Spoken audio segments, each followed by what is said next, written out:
আজকে আমরা কয়টা জিনিস ভালো করে শিখব। কেমিস্ট্রি শেখাটা খুব ইম্পর্টেন্ট। তো ছোট ছোট জায়গাগুলো আমাদের একটু ভালো করে শিখতে হবে। তো আগের দিন আমরা বলেছিলাম প্রোপিন প্রোপিন থেকে অ্যালকিল ক্লোরাইড বানাবো, তারপর সেখান থেকে সাবস্টিটিউশন করে প্রোপানন বানিয়েছিলাম আমরা। তো এটা যে প্রোপানন, এবং আগের দিন আমরা বলেছি এটাকে যদি এইচ সহকারে তোমরা যদি এইচ দিয়ে যদি হিট করো তাহলে সেখানে কিন্তু CH3 CH2 এক্স তৈরি হবে। এবং এই এইচএক্সটা কারা ছিল? এটা তো এইচএক্স গুলো তো একটা হ্যালোজেন অ্যাসিড ছিল, হ্যালো অ্যাসিড বলা হয়। HBr, HCl এবং HI। তো এখানে একটা জিনিস ভালো করে বোঝার চেষ্টা করো, এখানে যে কাউন্টার অ্যানায়নগুলো, এগুলো প্রত্যেকটা থেকে H প্লাস তৈরি হবে, সেটা প্রোটনেট করবে, তারপর সেটা লিভিং গ্রুপ হিসেবে বের করে দেবে, OH বন্ডটাকে ভেঙে দেবে। এদের সাথে যে কাউন্টার অ্যানায়নগুলো আছে, কাউন্টার অ্যানায়ন, তারা কারা? Cl minus, Br minus, I minus, বুঝলে? এরা হচ্ছে গুড গুড নিউক্লিওফাইল হিসেবেও কাজ করতে পারে, গুড নিউক্লিওফাইল। লিভিং গ্রুপ এরা আমরা শিখেছি SN1 SN2 তো গুড লিভিং গ্রুপ আর গুড নিউক্লিওফাইলও, এরা নিউক্লিওফাইল হিসেবে অ্যাটাক করতে পারে। কিন্তু তুমি যদি H2SO4 নাও, একটা অ্যাসিড H2SO4 অ্যাসিড, তো এখান থেকে কি তৈরি হবে? H প্লাস ভেঙে ভেঙে তৈরি হবে, আর একটা তৈরি হবে HSO4 মাইনাস। তারপর আরেকবার ভাঙবে, সেখান থেকে তৈরি হবে H plus plus SO4 2 minus. বুঝতে পারলে? তো আমরা H2SO4 থেকে কি পাবো? H2SO4 যদি আমরা একভাবে বলি যে 2 তো H প্লাস পাবো প্লাস SO4 2 মাইনাস পাবো। এই SO4 2 মাইনাস স্ট্রাকচারটা হচ্ছে এরকম, দুদিক থেকে দুটো হাইড্রোজেন বেরিয়ে গেলে মাইনাস হবে মাইনাস হবে। এই যে অ্যানায়নটা, এটা কাউন্টার অ্যানায়ন, H2SO4 এর কাউন্টার অ্যানায়ন। এই কাউন্টার অ্যানায়নটা হচ্ছে হাইলি ডিলোকালাইজড। যত বেশি ডিলোকালাইজড হবে তত তার নিউক্লিওফিলিসিটি কমে যাবে, তার ব্যাড নিউক্লিওফাইল। আমরা শুধু এইটুকু লিখবো যে হাইলি ডিলোকালাইজড হওয়ার জন্য এটা ব্যাড নিউক্লিওফাইল। তাহলে ভাবার চেষ্টা করো, আমরা নিরুদন কেমিস্ট্রি কি করে পড়বো অ্যালকোহলে, সেটা ভালো করে বোঝার চেষ্টা করো। তোমরা শুরু করেছো CH3 CH2 প্রোপানন নিয়ে, CH2 OH। তো এখানে তোমরা H প্লাস দিচ্ছ H2SO4 থেকে, তোমরা একে যদি H2SO4 দিয়ে হিট করো, H2SO4 দিচ্ছ, H2SO4 আর হিট, যদি হিট দাও তাহলে কি হবে? এই H প্লাস, এটা ইলেকট্রোফাইল, আর অক্সিজেন লোন পেয়ে আছে, তাই লোন পেয়ে কি করবে? অ্যাটাক করবে H প্লাসকে, এবং CH3 CH2 CH2 ও অক্সিজেন একটা ঘাটতি তৈরি হবে, কারণ একটা ইলেকট্রন পেয়ার দিয়ে দিচ্ছে প্রোটনকে, তাহলে এখান থেকে বেরিয়ে যাবে। এবার ভালো করে বোঝার চেষ্টা করো, আগের কেসে আমরা কি দেখেছিলাম? আগের ক্ষেত্রে আমরা দেখেছিলাম যে এই কার্বোক্যাটায়নের সাথে একটা এক্স মাইনাসে জুড়ে যাচ্ছিল। তো এখন এক্স মাইনাস, আগে কে ছিল? আগে ছিল Cl মাইনাস, ছিল এক্স মাইনাস। আর এখন কি হচ্ছে? এখন হচ্ছে SO4 2 মাইনাস। তো যেহেতু এটা ব্যাড নিউক্লিওফাইল, তার জন্য কান্ট অ্যাটাক করতে পারবে না। অ্যাটাক করতে যেহেতু পারবে না, তাহলে কি হবে? তাহলে এই কার্বোক্যাটায়নের ভবিষ্যৎকে, এই কার্বোক্যাটায়নটা তৈরি হয়ে গেছে কারণ মিডিয়াম H প্লাস ছিল H2SO4 থেকে, তাহলে এরপরে কি করবে? দেখো, SO4 2 মাইনাস এটা করতে পারবে না। এবার মিডিয়ামে তোমার তো আরো অনেক অ্যালকোহল মলিকুল আছে, CH2OH, আরো অ্যালকোহল মলিকুল। যে কার্বোক্যাটায়নটা এখন ইলেকট্রোফাইল হয়ে গেছে, কার্বোক্যাটায়নে ভ্যাকেন্সি আছে 6টা ইলেকট্রন, ভ্যালেন্সি পূরণ হয়, তেমন এটা ইলেকট্রোফাইল, ইলেকট্রন ডিফিসিয়েন্ট স্পিসিস। আর মিডিয়ামে তো আরো অ্যালকোহল মলিকুল আছে, একটা মলিকুল থেকে কার্বোক্যাটায়ন তৈরি হয়ে এই কার্বোক্যাটায়নটা তৈরি হয়েছে, এই ইলেকট্রোফাইল। কিন্তু মিডিয়ামে তো আরো অ্যালকোহল আছে, সেই অ্যালকোহল মলিকুলগুলো কি করবে? ওই অ্যালকোহল মলিকুলগুলো কি করবে? ওই কার্বোক্যাটায়নটাকে অ্যাটাক করে দেবে, তাহলে শেষ হয়ে যাচ্ছে দিকে অক্সিজেন।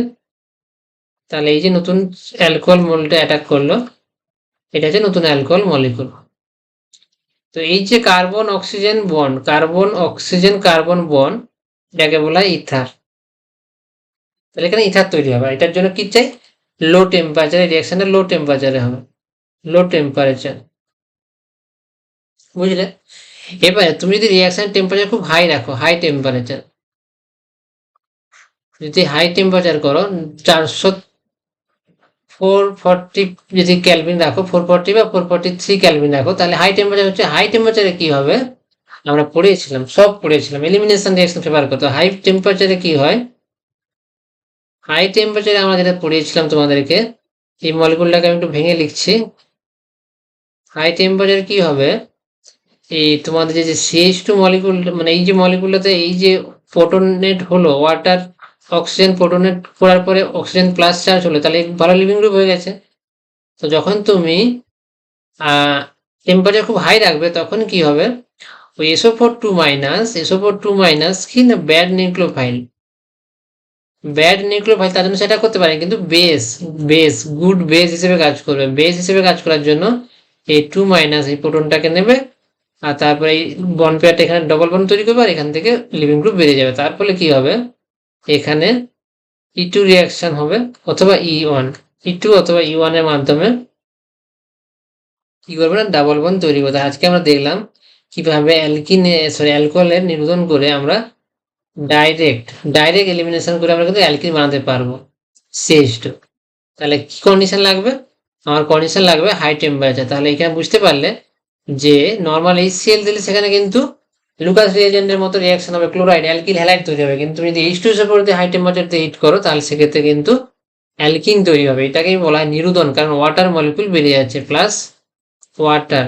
তো একটা ওয়াটার মলিকুল বেরিয়ে যাওয়ার জন্য এটাকে বলা হচ্ছে অ্যালকিন, এটা যে প্রোডাক্ট হচ্ছে অ্যালকিন, এটাকে বলা হচ্ছে নিরুদন রিয়াকশন। এবার প্রশ্ন হচ্ছে, তাহলে কি দেখতে পেলাম, ধরো ইথানল মলিকুল নিলাম, CH3CH2 ইথানল। তাহলে ইথানল মলিকুল তুমি যদি H2SO4 লো টেম্পারেচারে হিট করো, H2SO4 লো টেম্পারেচার, আর যদি তুমি H2SO4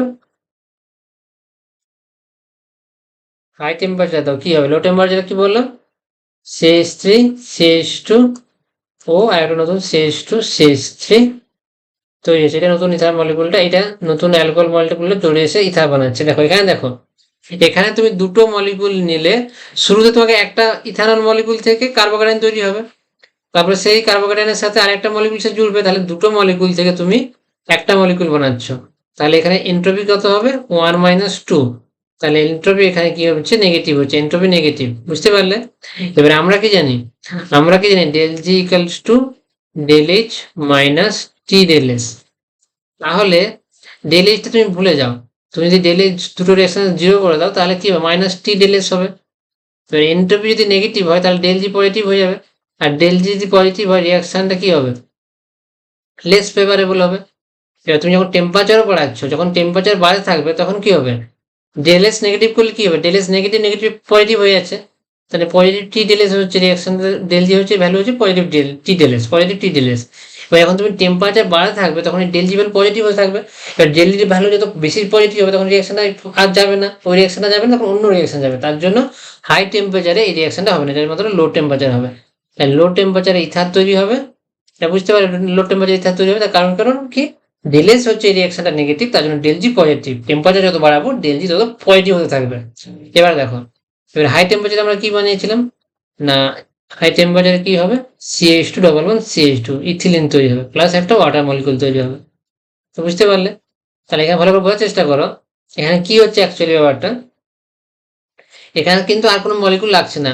এখানে কি হবে, একটা প্রোটন অ্যাটাচ হওয়ার পর এখানে OH2 প্লাস হয়ে যাবে, OH2 প্লাস হবে, আর সেখান থেকে কিন্তু তোমার পাশের কার্বন থেকে কিন্তু এলিমিনেশন হবে, এলিমিনেশন হয়ে এখানে তাহলে একটা প্রোটন কম হয়ে যাবে। তার সরি, এখান থেকে না, এখান থেকে এখানে CH2 হবে, এখানে CH2 যেমন ছিল থাকবে, তো এখান থেকে গিয়ে এটা এলিমিনেশন হয়ে যাবে। তাহলে কি হবে, ইথিলিন তৈরি হবে প্লাস ওয়াটার মলিকুল থেকে। তা কি হবে, একটা মলিকুল থেকে, এখানে একটা মলিকুল থেকে তুমি কাছে দুটো মলিকুল পাচ্ছ, একটা মলিকুল ভেঙে দুটো মলিকুল হচ্ছে। তাহলে কি হচ্ছে, ডেলেস কত হবে, ডেলেস হবে 2 - 1, তাহলে এটা হচ্ছে 1 + 1 মানে পজিটিভ ভ্যালু। তাহলে বুঝতে পারছো ডেল জি কি হবে, ডেল জি হবে minus T del S, minus T del S.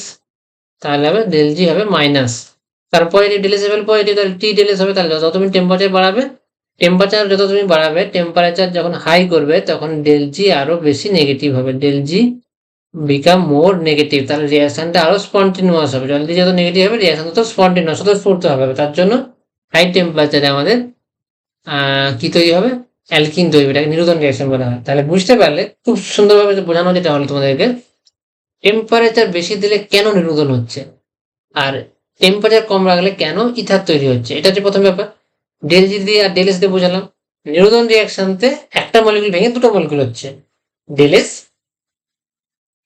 Positive, আর ডেল এস পজিটিভ হলে এন্ট্রপি বাড়লে কি হবে, সেই রিয়াকশনটা বেশি করে হবে, এন্ট্রপি সবসময় বাড়তে চায়। আর আর যেখানে ইথার তৈরি হচ্ছে সেখানে কি হচ্ছে, একটা মলিকুল ভেঙে প্রথমে কার্বোক্যাটায়ন হলো, কিন্তু আরেকটা মলিকুল জুড়ে যাচ্ছে, তাহলে দুটো মলিকুল জুড়ে গিয়ে একটা মলিকুল বানাচ্ছে, তাহলে এন্ট্রপি কমছে। তাহলে এন্ট্রপি যদি কম হয় সেই রিয়াকশনটা লোয়ার টেম্পারেচার ফেভারেবল হবে। 11 শিখে এসেছি। তারপরে আমি বললাম যে তার আগে আমি যেটা বলেছি যে H2SO4 দিলে কেন এখানে সাবস্টিটিউট মানে ইথার তৈরি হচ্ছে অথবা নিরোধন হচ্ছে, H2SO4 দিলে কেন SO4 2 মাইনাস যেটা অ্যানায়ন সেটা কেন এটা হচ্ছে না ওই কার্বনের সাথে। তার কারণ SO4 2 মাইনাস হচ্ছে একটা ব্যাড নিউক্লিওফাইল কিন্তু বেস, ভালো বেস এলিমিনেশন করার জন্য, এলিমিনেশন করতে পারে বলেই কিন্তু সে অ্যালকিন বানাচ্ছে। তো ভিডিওটা পজ করবে, প্রত্যেকটা কথা বারবার শুনবে এবং নোট করবে, এগুলো যে কেমিস্ট্রি শেখার জিনিস। এই ছোট্ট একটা রিয়াকশন কিন্তু সেগুলো তোমরা যদি ভালো করে না শেখো তাহলে কিন্তু কেমিস্ট্রি শিখতে পারবে না, শুধু মুখস্থ করে যাবে যে আচ্ছা H2SO4 দিয়ে হিট করলে এখানে অ্যালকিন তৈরি হয়, হাই টেম্পারেচার অ্যালকিন হয়, লো টেম্পারেচার ইথার হয়, এটা তাহলে কিছু শিখবে না, কারণটা বুঝতে হবে। আর এখানে দেখো এই যে রিয়াকশনটা তৈরি হয়েছে এখানে কার্বোক্যাটায়নের মাধ্যমে রিয়াকশনটা এলিমিনেশন তো কার্বোক্যাটায়নের মাধ্যমে হয়েছে, তার জন্য 3 ডিগ্রি অ্যালকোহল সব থেকে বেশি বেশি রেট দেবে। প্রথমে 3 ডিগ্রি, তারপর 2 ডিগ্রি, 1 ডিগ্রি। একই রকম ভাবে যেখানে কার্বোক্যাটায়ন তৈরি হবে, দেখো এই রিয়াকশনে কার্বোক্যাটায়ন তৈরি হচ্ছে, তো যখনই কার্বোক্যাটায়ন তৈরি হবে রিয়াকশন 3 ডিগ্রি সব থেকে ফার্স্ট দেবে। তো কোনো কিছু মনে রাখার দরকার নেই, কার্বোক্যাটায়ন যদি তৈরি হয় সেখানে 3 ডিগ্রি সব থেকে বেশি রেট দেবে। তো আজকে ছোট ক্লাসে আমরা কিন্তু অনেকগুলো জিনিস বোঝালাম। ক্লাস 11 আমরা থার্মোডাইনামিক্স আলোচনা করলাম, তারপরে SO4 2 মাইনাস ব্যাড নিউক্লিওফাইল কিন্তু গুড বেস, তার জন্য সে এলিমিনেশন দিতে পারছে। আর Cl minus Br minus I minus এটা কিন্তু গুড নিউক্লিওফাইল হওয়ার জন্য কিন্তু এরা অ্যালকিল হ্যালাইড তৈরি করছে অ্যালকোহল থেকে। তো এই জিনিসগুলো তোমরা স্লো করবে, স্পিডটাকে একটু স্লো করে দেবে, আমি একটু বেশি জোরে বলছি, প্রথমবার পড়াচ্ছি তার জন্য। স্পিডটাকে 1 থেকে কমিয়ে 0.05 নিয়ে আসবে। প্রত্যেকটা কথা খাতায় সুন্দর সুন্দর করে লিখবে, প্রত্যেকটা কথা খাতায় লিখবে যে কেন হাই টেম্পারেচারে অ্যালকিন ইথিলিন তৈরি হচ্ছে, লো টেম্পারেচারে কেন ইথার তৈরি হচ্ছে, H2SO4 কেন ডিফারেন্ট রিয়াকশন দেখাচ্ছে এই সেলে থাকতে, SO4 2 মাইনাস ব্যাড নিউক্লিওফাইল বলতে কি বোঝালাম, গুড বেস বলতে কি বোঝালাম, Cl মাইনাস Br মাইনাস কেন গুড নিউক্লিওফাইল সেখানে কাজ করছে। এই প্রশ্নগুলোর উত্তর তোমাকে জানতে হবে, নাহলে তুমি কেমিস্ট্রি কিছুই বুঝছো না।